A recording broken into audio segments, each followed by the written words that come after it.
Oral questions, questions orales. The Honourable Leader of the Opposition.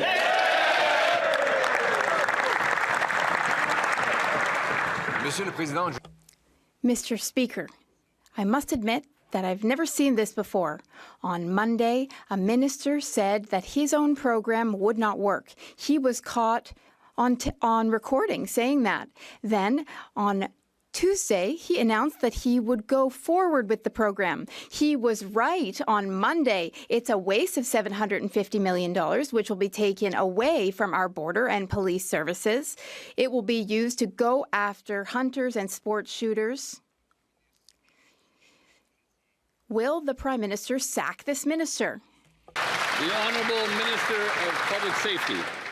Merci pour la question. Thank you for the question. Let me just take this opportunity to talk about the compensation program that we launched today. The pilot will take place in Cape Breton. There are roughly, yes, I want to thank the colleagues from Cape Breton for their support, but I also want to thank the police chief, as well as those who are going to step forward and apply for the rebate, Mr. Speaker. This is smart policy. We're moving forward on it, and I fully believe that we will be able to implement this throughout the country over the next year. The Honourable Leader of the Opposition. Il a dit exactement le contraire. But he said the exact opposite in the recording, Mr. Speaker. He admitted that confiscating $750 million worth of our arms will not work. And he even made a promise to his renter. He promised to hire 1,000 border agents. Meanwhile, 400% of firearm crimes are from firearms that come up from the border. He lost 600 dangerous criminals somewhere on our streets, and he doesn't even know how to define a firearm or what's a dangerous firearm. So he's not capable of doing his job. Will the Prime Minister sack him?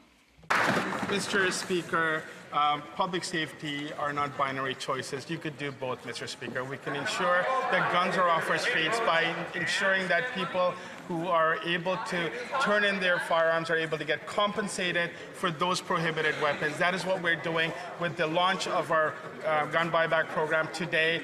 We will continue to make smart criminal justice reforms to ensure that criminals are off our streets and bail is tougher for repeat violent offenders, Mr. Speaker. The Honourable Leader of the Opposition.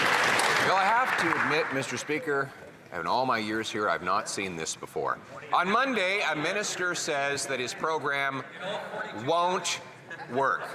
On Tuesday, he says he's going ahead with the program, a program that will take $750 million away from frontline border and police services to go after Grandpa Joe's hunting rifle. A waste of money that police say they won't implement, and that the minister was caught on recording saying they will never implement. He even promised to bail his tenant out of jail if he breaks the law. When will the Prime Minister fire this minister? The Honourable Minister of Public Safety. Mr. Speaker, let's be clear. If Grandpa Joe is using AR-15s to go hunting, I think we have to have a much more serious conversation about hunting. What we're going forward, Mr. Speaker, are 2,500 prohibited weapons, AR-15s that are killing people around the world, including those in mass casualty incidents in Canada, Mr. Speaker. If the Leader of the Opposition wants to have a real conversation about crime, he also has to have a real conversation about guns, Mr. Speaker. The Honourable Leader of the Opposition. Mr. Speaker, that minister did have a real conversation about guns. He was caught on tape admitting that his program won't work because it will go after legitimate hunters and sport shooters rather than after the 80% of guns that are used in crime which come illegally across the border. He admits that his $750 million program won't work. He offered to bail his tenant out of jail if he breaks the rules. He lost track of 6,000 foreign criminals in our country. He admits he doesn't know what a gun license is. More than half of Canadians don't feel safe under his watch. Will the Prime Minister do the only thing that will secure our country and fire this incompetent minister? The Honourable Minister of Public Safety. Mr. Speaker, you can't be be serious about public safety if you're not serious about gun crime? My honourable colleague on the other side of the House raises concerns about the illegal flow of guns across the border. When he was in government, he made cuts that made it easier for illegal guns to come across the border. Mr. Speaker, we're going to be adding 1,000 officers at the border. He also has campaigned on a commitment to legalize assault-style weapons and claims they're used for hunting. There are hunters in my community I'd love to introduce them to. They don't shoot deer with AR-15s. The Honourable Leader of the Opposition.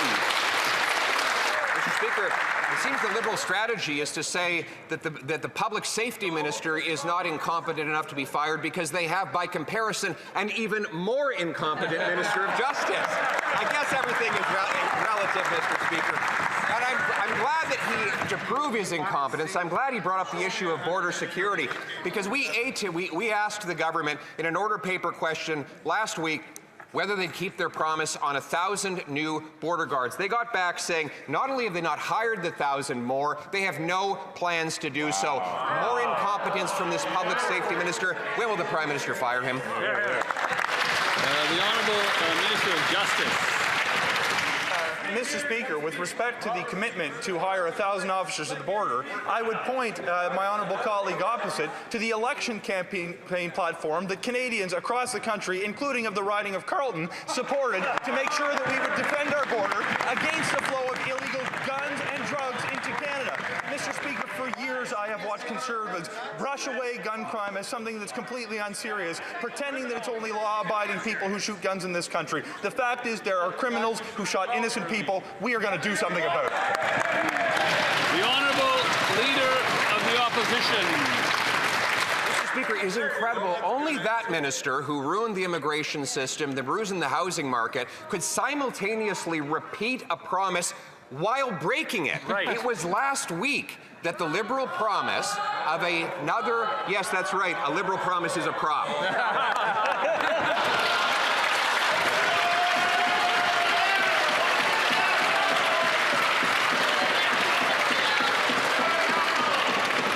The Honourable Member knows that he can't use props. Yeah. Okay, the Honourable Member has 15 seconds left, so we'll start the clock again. Mr. Speaker, it was just last week that the minister's own department revealed that they are breaking their promise on 1,000 new border guards. They say they are not only have they not hired the 1,000, but they haven't even developed the plan to do so. That is the responsibility of the public safety minister. He's broken the promise. Will he be fired? The Honourable Minister of Public Safety.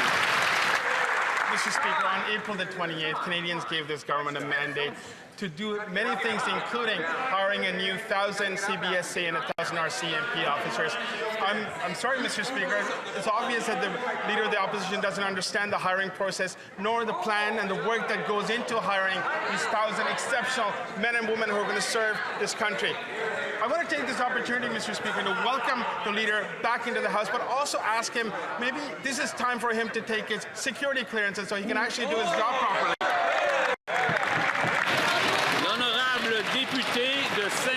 The Honourable Member for Saint-Jean.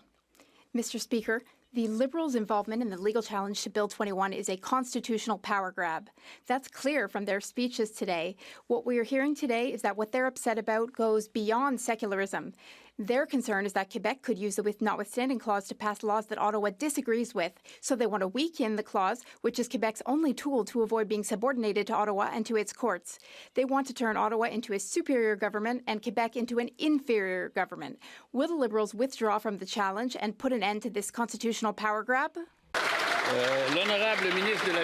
The Honourable Minister of Justice. Mr. Speaker, this shouldn't come as a surprise. We've had the same stance for several years now. When there are cases at the Supreme Court of Canada, we participate. As the member knows full well, The case is at the Supreme Court of Canada. When a case makes it to the Supreme Court of Canada, the government weighs in. The Honourable Member for Saint-Jean.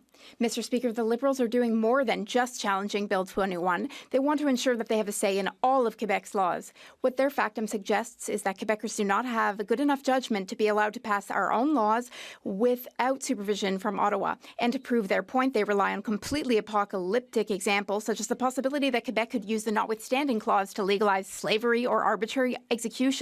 Mr. Speaker, exaggeration is the argument people make when they have no other argument. Since their factum doesn't contain any real arguments, why don't they withdraw it? The Honourable Minister of Identity and Canadian Culture. Mr. Speaker, my colleague talks about exaggeration. Well, she's the one exaggerating. She's laying it on pretty thick. And the answer to her question, well, she already answered it. Courts cannot change the Constitution. We're not weighing in to guarantee that the courts can change the Constitution. As we said yesterday, the only body that can change the Constitution is the Parliament. We are weighing in to protect the Canadian Charter of Rights and Freedoms. The Honourable Member for Jonquière. Mr. Speaker, if the Liberals want to amend the Constitution and Section 33 on the notwithstanding clause, then let them launch a round of constitutional negotiations. Let them reopen the Constitution if they want to change the rules. Let them treat Quebec and the provinces as equal partners in a public debate rather than going through the courts. Let the Liberals respect their own federation and behave democratically, Mr. Speaker.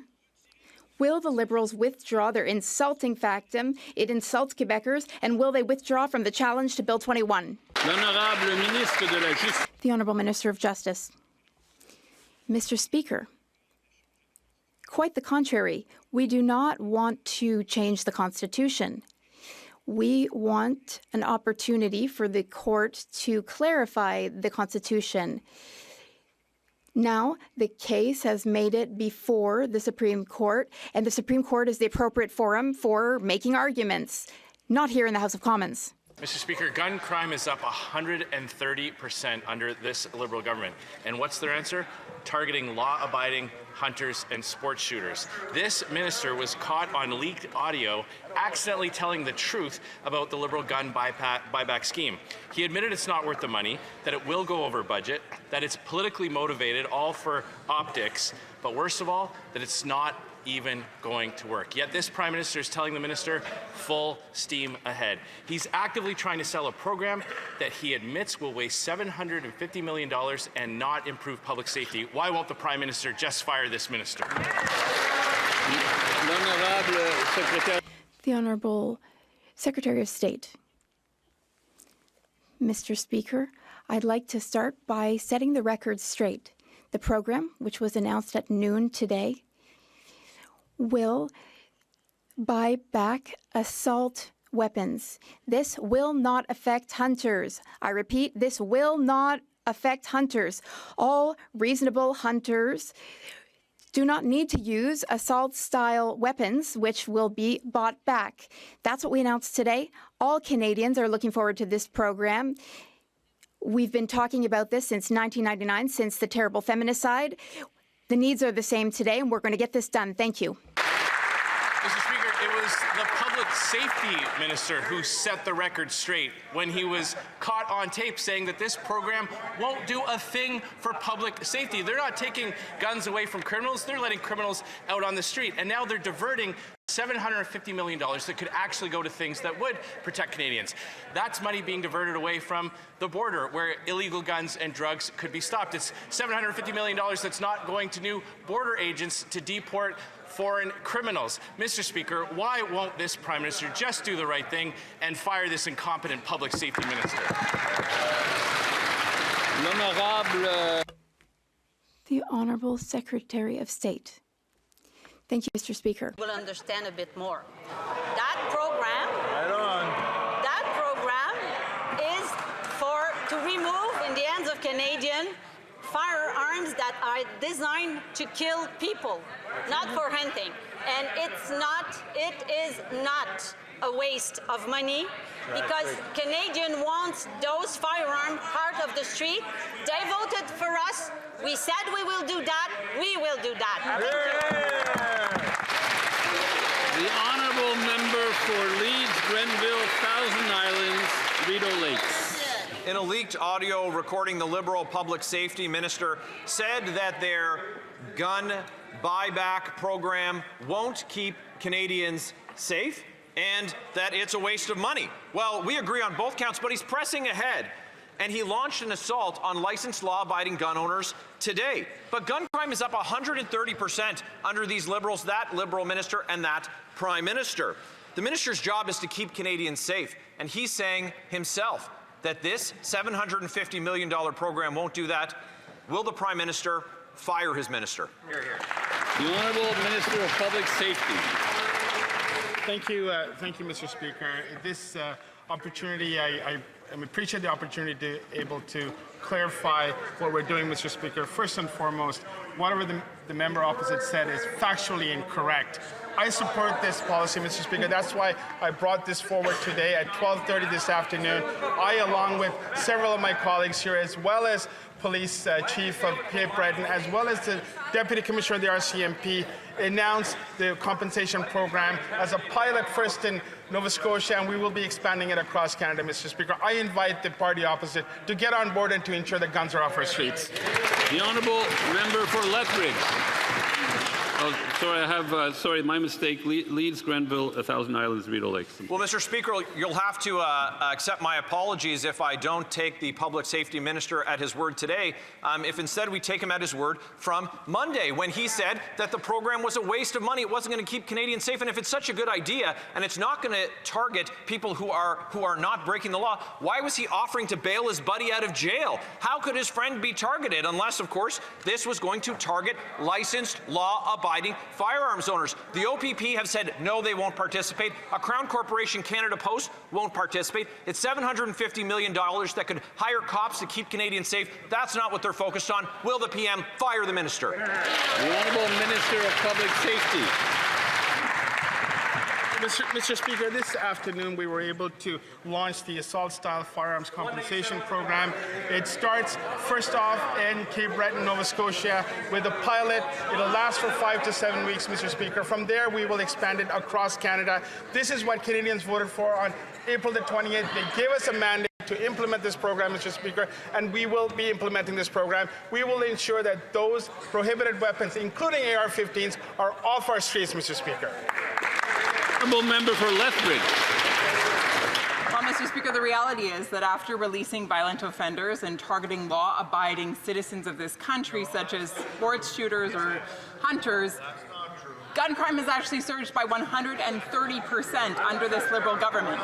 The Public Safety Minister admits that it's simply a gun grab rather than accomplishing anything good for Canadians.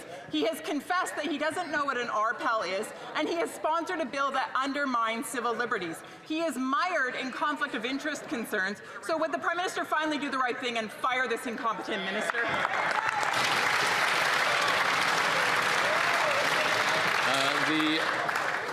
The Honourable Secretary of State for Rural Development. Thank you very much, Mr. Speaker. My colleague spoke in French, and then she spoke in English, and the Tories still didn't get it, so I will speak slow, Mr. Speaker. This is not about hunting. This is not about infringing upon people that are out there legally hunting, Mr. Speaker. And I got a lot of people from rural Saskatchewan and northern Saskatchewan that enjoy hunting. This is not about hunting. It is about stopping the violence, stopping the AK-47s from crossing our border, and keeping.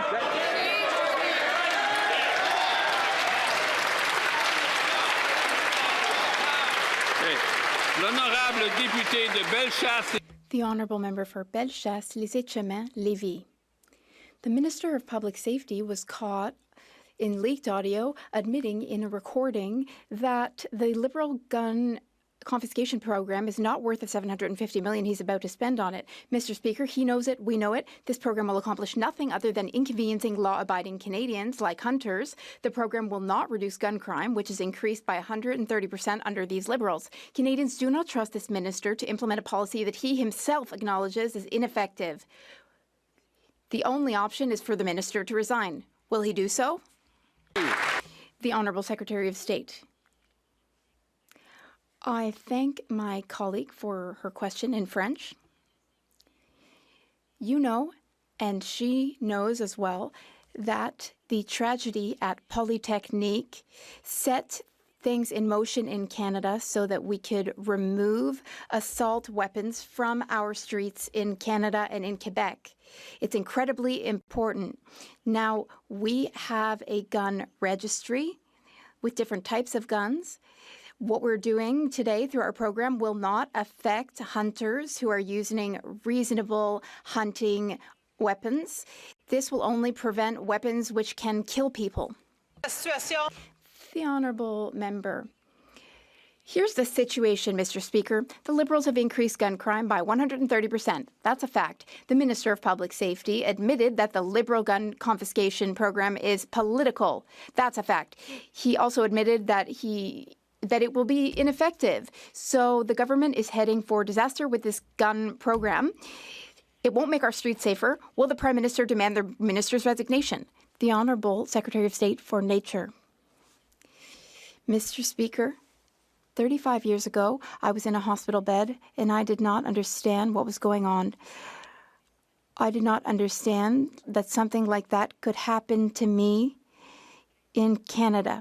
I was at the first press conference with fellow students. We all called for the removal of assault-style weapons from our streets. I will continue to advocate for that and fight for that. What's most important is to do what Canadians want and what Canadians voted for. Mr. Speaker, we will go all the way. We will go forward with our program and hunters will be able to continue to hunt. The Honourable Member for Rivière-du-Nord. Monsieur le Président. Mr. Speaker, the Liberals' challenge to Bill 21 is about so much more than state secularism. In the Liberals' factum, what they're saying is, we've seen where Quebecers are headed with their secularism. At this point, who knows? They might even be capable of closing churches or shutting down newspapers if Ottawa didn't stop them. The Liberals want to weaken the notwithstanding clause so that the federal government and, of course, federally appointed judges have the final say on every law Quebec passes. In Quebec, that's what we would call guardianship. In Canada, what exactly would it be called? Maybe the minister can tell us. The Honourable Minister of Identity and Canadian Culture. Mr. Speaker, what my colleague said is false. Our intervention, our factum to the Supreme Court is to defend rights and freedoms. We are the Charter Party. We have always and will always defend the CCRF. Now, someone recently announced that they would use in one province the notwithstanding clause 3 times. 3 times.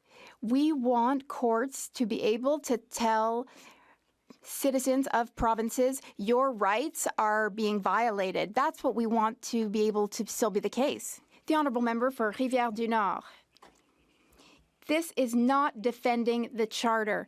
Mr. Speaker, the Liberals want Bill 21 on state secularism to be reversed. That is crystal clear. But they want more than that. They want the final say. They want to ensure that they and their appointed judges have the final say. They want to decide everything for everyone in their Liberal Canada. This is unacceptable for Quebecers, and sometimes I wonder what we're still doing here. The Honourable Minister of Identity and Canadian Culture. Mr. Speaker, I'd like to remind my colleague that during the last federal election, Quebecers elected 2 times more Liberals than Bloc Québécois members. 2 times more. And why did Quebecers do so? They know that we're here for them, that we stand up for their rights, and that we work well with provinces and territories. Just last week, I met with 2 representatives of the Government of Quebec to announce a project for 20 million housing units, 10 million at market price. Mr. Speaker, we can work with provinces and territories, all while defending the Canadian Charter of Rights and Freedoms. The public safety minister's #1 job is to keep Canadians safe. Instead, he's blowing taxpayer dollars on a gun buyback program he knows will fail. The Toronto Police Association has slammed it as useless, And they're right. Almost every gun used in Toronto crime last year was smuggled, the overwhelming majority from the U.S. Yet this minister is attacking law-abiding Canadians knowing full well his program will not work. The minister has failed to do his job. Will the Prime Minister fire this incompetent minister?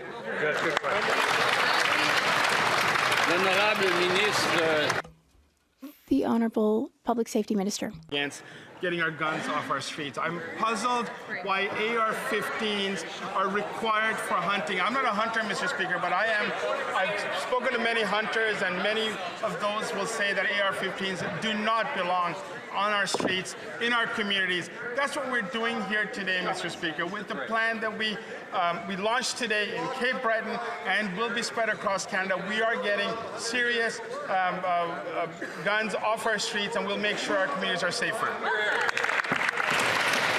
The honourable member for Brantford, Brant South, Six Nations. Mr. Speaker, the truth came out a few days ago. He knows the gun grab will fail. He was caught on tape admitting it will blow the budget and that it'd be better to lock up criminals committing the crimes. Sorry, Minister, your words were not misguided. They were the truth. That's right. But today he's blindly plowing ahead, not to protect Canadians, but because the Prime Minister wants a political stunt. That's right. If he knows it'll fail, admits it'll waste millions, and says it's all about politics, why is he still in charge of public safety? The Honourable Minister of Public Safety. Mr. Speaker, I recognize the member opposite is a lawyer, and I know he knows what defamation is, and I invite him to say the exact same words outside in the House, Mr. Speaker. What I will say, Mr. Speaker, is that the program that we launched today is one that will make our community safer. It will ensure that guns such as... I couldn't hear it now. I'm trying my best, you know, but it's very hard sometimes. So if the Honourable Minister could start from the top, because I really didn't catch anything he was saying. Mr. Speaker, I realize that the member opposite who just asked that question is a lawyer, and I know that he knows defamation law, and I invite him to say those exact same words outside of the House, Mr. Speaker. What I will say is we have launched a program today that will ensure the safety and security of Canadians. We will compensate those who are willing to bring forward their prohibited weapons and collect remuneration for that, Mr. Speaker. We will ensure that we have greater bail reform laws, Mr. Speaker, that will keep serious violent criminals off our streets. We could do both. The Honourable Member for Bowmanville, Oshawa North. Mr. Speaker, gun crime is up 130%, and Toronto police report that 88% of the illegal guns they seize have been smuggled north across our southern border. The Liberal Public Safety Minister does nothing to keep our communities in the Toronto area safe. Instead, he focuses on banning legal hunting rifles in rural Canada. Hear, hear. When will the Prime Minister take action and actually hold this minister accountable and fire him? He's done nothing to keep Toronto safe, and that is his job. The Honourable Secretary of State for Combating Crime. Mr. Speaker, this government has put historic investments into our borders to be able to keep illegal guns off our streets and Canadians safe. We're going to continue to bring further legislation that will tighten our sentencing and bail system. But, Mr. Speaker, mass shootings are a crime. And we have several examples of mass shootings that have taken place in Canada and the United States. We should learn that lesson and get these assault-style rifles off our streets. The Honourable Member for Charlebourg, Haut-Saint-Charles. Mr. Speaker, with this Minister of Public Safety, it's failure after failure. A significant rise in firearms crimes, and he has been caught talking about how worried he is about the gun buyback program. And now he's leaving African mafioso groups enter our country. When will the Prime Minister make this minister resign? The Honourable Parliamentary Secretary.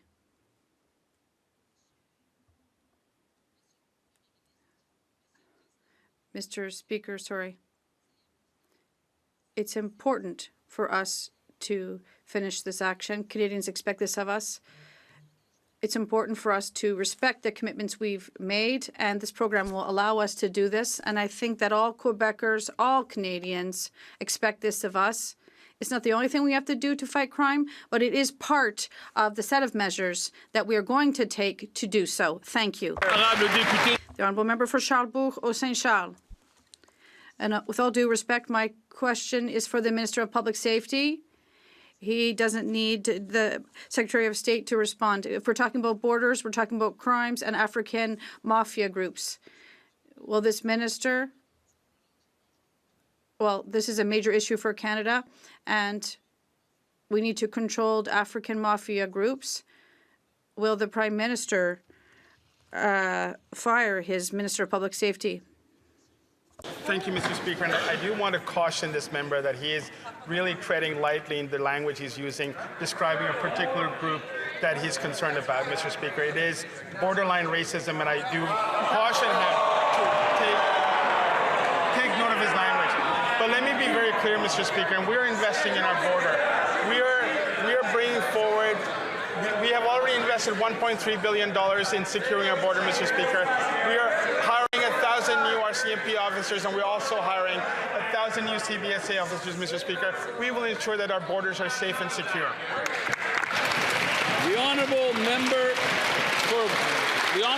for Guelph. Mr. Speaker, even with Canada's success in negotiating new trade deals around the world, efforts to secure a new agreement with the U.S., and launching major projects, these unjustified U.S. tariffs on steel, aluminum, and autos are hurting businesses of all sizes, including manufacturing and agri-food in my riding of Guelph. Will the minister responsible for FedDev please outline which new programs are available to support them in these difficult times and how to access them? The Honourable Minister for Artificial Intelligence and Digital Innovation. Mr. Speaker, I want to thank my honourable colleague from Guelph for her important question and the tireless work on behalf of her constituents and local businesses. Southern Ontario, as we all know, has been among the hardest hit by tariffs, home to the steel and auto industries and industries that employ more than 8 million workers. This summer, I spoke with businesses like Laval Tools in Windsor and organizations like the Niagara Economic Development Corporation, who told us how much they value FedDev's work and their investment in innovation and creating new jobs. That's why our Regional Tariff Response Initiative is now open, Mr. Speaker, for application, and why our caucus is so... The Honourable Member for Kamloops, Thompson Nicola. Mr. Speaker, the Public Safety Minister's #1 job is to keep Canadians safe, and he has failed at that job. In a secret recording, he said, "Don't ask me about the logic." And I agree. I don't see the logic either. Gun crimes are up 130%. Bail across the country is perceived as a joke, and these Liberals in Bill C-5 voted to lower sentences for gun crimes.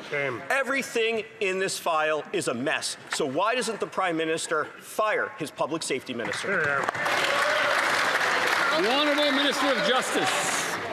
Mr. Speaker, when it comes to public safety in this country, we agree that there is work to do when it comes to bail reform and to tighten sentencing, which is why we will be introducing legislation that makes the criminal justice system treat serious crime with more serious consequences going forward. But a point of disagreement between the government and the opposition is the role of assault-style weapons in this country. Mr. Speaker, my constituents at home in Nova Scotia and Canadians that I meet in every province believe that it is common sense to take guns that are designed to kill people off our streets. It is remarkable that the Conservatives have a contrary view.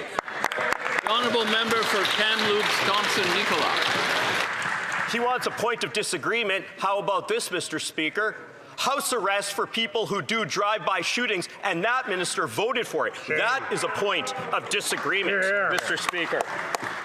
This minister has one job, and that's to keep us safe. $742 million are going towards a program that he doesn't even believe in. How many RCMP officers could that get us? How many border security officers can that get us? This whole thing is an absolute mess. The question is this: when will the Prime Minister fire him? The Honourable Secretary of State for Combating Crime. Mr. Speaker, we take crime, all types of crime, very seriously, and that is why this government's second piece of legislation in this House was C2, to make sure we give our policing organizations the tools they need to crack down on organized crime, on criminals that are running our streets. But we do not need AR-15s in our country, Mr. Speaker. That rifle was designed to kill human beings. So, if I could ask the Conservatives, why are you on the side of crime? Reminder through the Speaker, through the Chair. The Honourable Member for York Durham. In the last election, the Prime Minister promised to hire 1,000 new border officers. Now, the Minister of Public Safety in his response today suggested we just don't understand the hiring process. Let me suggest to him that he doesn't understand how promises work. You actually have to keep them. But internal documents from the CBSA last week disclosed to this House that the Minister of Public Safety responsible for hiring border officers has hired precisely 0. His #1 job is to keep Canadians safe, and he has failed. When will the Prime Minister hold this minister responsible and fire him? The Honourable Minister of Public Safety. Thank you, Mr. Speaker. We made a promise in the last election, Mr. Speaker. On April the 28th, Canadians gave us a mandate, and we're fulfilling that promise this afternoon, Mr. Speaker. We've launched the compensation program where in Cape Breton, as a starting point, we were piloting the ability for individual owners who have prohibited firearms to turn it in to law enforcement, who will collect it, who will inspect it, and who will then advise on the compensation, Mr. Speaker. This will be spread across Canada in the coming weeks, Mr. Speaker. I look forward to the support from the member opposite who's really the Honourable Member for York Durham. Mr. Speaker, the minister says he's taking this seriously, but his own response to this House tells a very different story. Not only has he failed to hire a single new border officer, he doesn't even have a plan to hire any. He has failed to keep the government's promise, failed to hire new border officers, failed to stem the flow of illegal guns across the border, and failed to keep Canadians safe, his one and only job. So when will the Prime Minister hold this minister accountable and fire him? The Honourable Minister of Public Safety.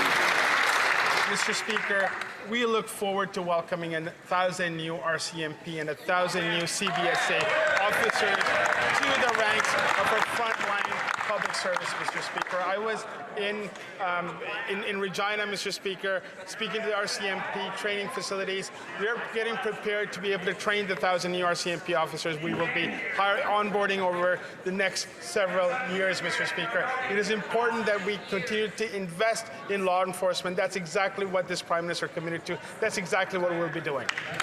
The Honourable Member for Calgary Nose Hill. Over the summer, it was revealed that the Public Safety Minister lost track of 600 non-citizens with serious criminal records who were set to be deported. Over 70% of these people have been convicted of serious crimes, such as sexual assault.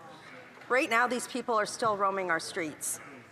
The minister had one job, and it's to keep Canadians safe. He's failed it. Will the Prime Minister fire his Public Safety Minister? The Honourable Minister of Public Safety.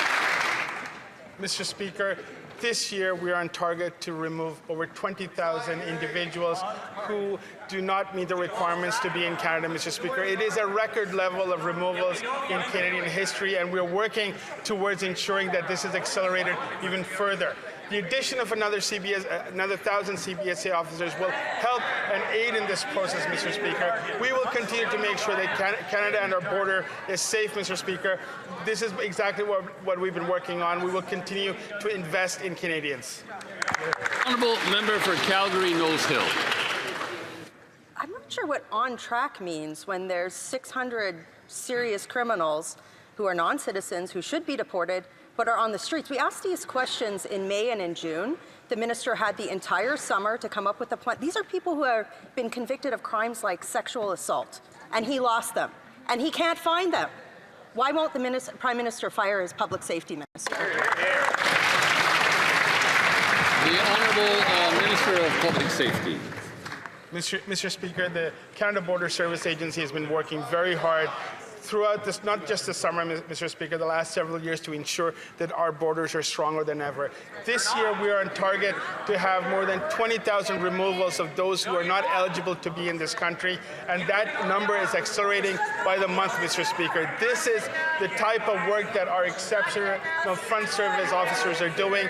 This is the type of investment that we will be adding to this year, including adding 1,000 new CBSA officers, Mr. Speaker. Thank you. Honourable member for St. Albert, Sturgeon River. Speaker, the Minister of Public Safety got caught on tape telling his tenant that he need not worry about the Liberals' $750 million gun buyback because he could simply ignore it, and then proceeded to joke that he would bail him out if he got arrested. In other words, the Minister of Public Safety effectively counseled his tenant to break the law. In the face of this serious ethical lapse, will the Prime Minister fire this minister? The Honourable Minister of Public Safety. Mr. Speaker, I appreciate another opportunity to talk about our compensation program that we launched today. At 12:30 today, Mr. Speaker, I, along with many of my colleagues, including the Secretary of State for Nature, who you've heard in this House, Mr. Speaker, of the enormous work that she has done over decades in advocating for this moment, Mr. Speaker. Survivors across Canada have asked for this, Mr. Speaker. It's important that we get weapons such as AR-15s off our streets. That's exactly what we've done. We'll be expanding this from Cape Breton to across Canada over the next 5 to 7 weeks, Mr. Speaker. The Honourable Member for St. Albert, Sturgeon River. Mr. Speaker, it doesn't end there. On tape, the minister admitted that the buyback rips off law-abiding firearms owners when he promised his frustrated tenant to personally pay the difference in value for his confiscated firearm. Counseling his tenant to break the law, promising to bail him out, and then trying to appease him by cutting a check. How many ethical lapses is it going to take before the Prime Minister fires this incompetent minister? The Honourable Minister of Public Safety.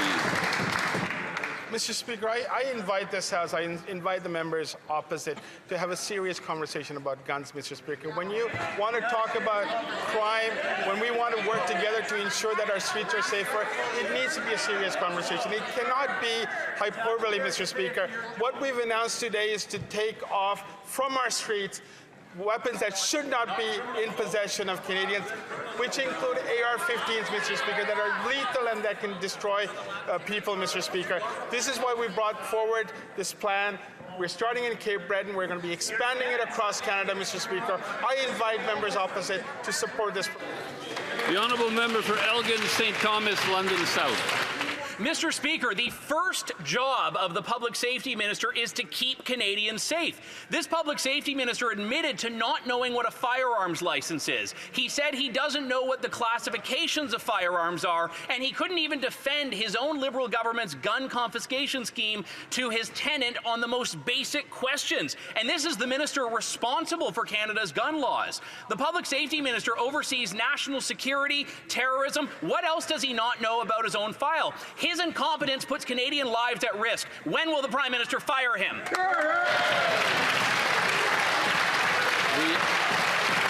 Honourable Minister of Public Safety. Mr. Speaker, the member opposite, I'm told, understands weapons, understands firearms. I want to ask him a very simple question, Mr. Speaker. Why do we need AR-15s in our communities? Why do we need it in our neighborhoods? Why do we need it on our streets, Mr. Speaker? Can that member tell this House why we need that type of weapons on our streets, making it more harder, making it unsafe for Canadians, Mr. Speaker? The Honourable Member for Avalon. Mr. Speaker, the 2025 wildfire season has been the second worst wildfire season on record, with communities across the country, including my home province of Newfoundland and Labrador, facing devastation and thousands of Canadians forced from their homes. Can the Minister of Emergency Management give us an update on what the House and how our government supported Canadians and the wildfires response? The Minister of Emergency Management and Community Resilience. Mr. Speaker, I want to thank the first responders and local officials and members of the Canadian Armed Forces whose work on the front lines saved lives and protected communities. We were there for Newfoundland and Labradorians as they faced these historic wildfires. We also supported Saskatchewan, Manitoba, Ontario, and Nova Scotia. In true Canadian form, the provinces and territories stepped up to help one another when more resources were needed. While many face a long road to recovery, we'll continue to support Canadians with focus, determination, and unity. The Honourable Member for Edmonton Gateway. Keeping Canadians safe is the Public Safety Minister's #1 job. But the rising number of extortion cases in this country is out of control. Surrey police say that the number of cases they're investigating since June have tripled. Canadians continue to live in fear of their houses being shot at or businesses being burnt down or much, much worse. Meanwhile, the minister continues to make empty promises of additional RCMP officers, but they haven't been hired yet. This minister has clearly failed to keep Canadians safe from international gangs and extortions. When will the Prime Minister fire him? The Honourable Secretary of State for Combating Crime.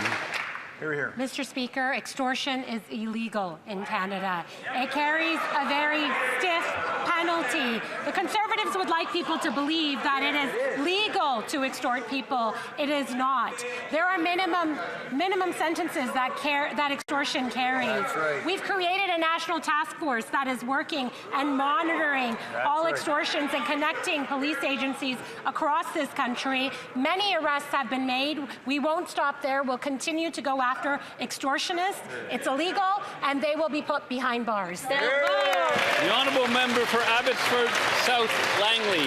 Mr. Speaker, the #1 job of the Public Safety Minister is to keep Canadians safe, and he has failed.